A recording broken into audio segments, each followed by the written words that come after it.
L'Inter chiama, i tifosi rispondono presente. Infatti sono quasi 40.000 gli abbonamenti venduti nel periodo di rinnovo per i già tesserati.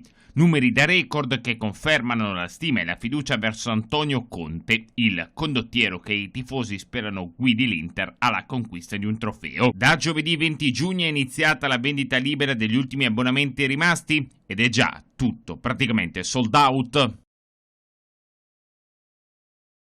Il centrocampista del Chelsea e della nazionale Jorginho potrebbe seguire Maurizio Sarri nella sua nuova avventura bianconera. Secondo l'indiscrezione raccolta dal Daily Mail, il giocatore potrebbe lasciare l'Inghilterra dopo solo un anno di permanenza. Il tabloid ha raccolto le parole dell'agente di Jorginho, il quale ha fatto presente come nell'economia del gioco di Sarri sia stata una pedina fondamentale, prima a Napoli e poi a Londra, e che nonostante abbia ancora 4 anni di contratto, tutto è possibile nel mercato estivo. Sempre secondo l'agente Joao Santos, Jorginho non avrebbe manifestato l'intenzione di andarsene dal Chelsea ed è contento di far parte del gruppo dei Blues, ma ha ribadito che in futuro non c'è ancora niente di scritto.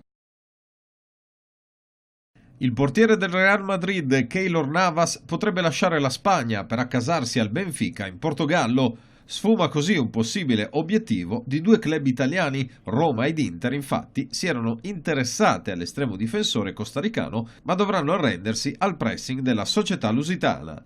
Stando a quanto riportato da Don Balón, la trattativa potrebbe chiudersi nell'arco di pochi giorni, con la valutazione per il giocatore che oscilla intorno ai 10 milioni. Navas lascerà quindi il Real dopo 5 stagioni nelle quali ha vinto tantissimo: 3 Champions League, 4 Coppe del Mondo per club, 3 Supercoppe europee, una Liga ed una Supercoppa di Spagna. Una vittoria che cancella la sofferenza. I ragazzi dello SPRAR Trento hanno vinto l'edizione 2019 del progetto Rete, l'iniziativa sviluppata dalla FIGC attraverso il settore giovanile e scolastico in collaborazione con il Ministero dell'Interno, l'ANCI e il sistema SPRAR Siproimi, e grazie al supporto di Eni e Puma nell'ambito delle attività di responsabilità sociale. A Bologna, sfidando un sole cocente, le 6 formazioni degli SPRAR finalisti si sono affrontate sul campo del Centro Federale Territoriale di Corticella.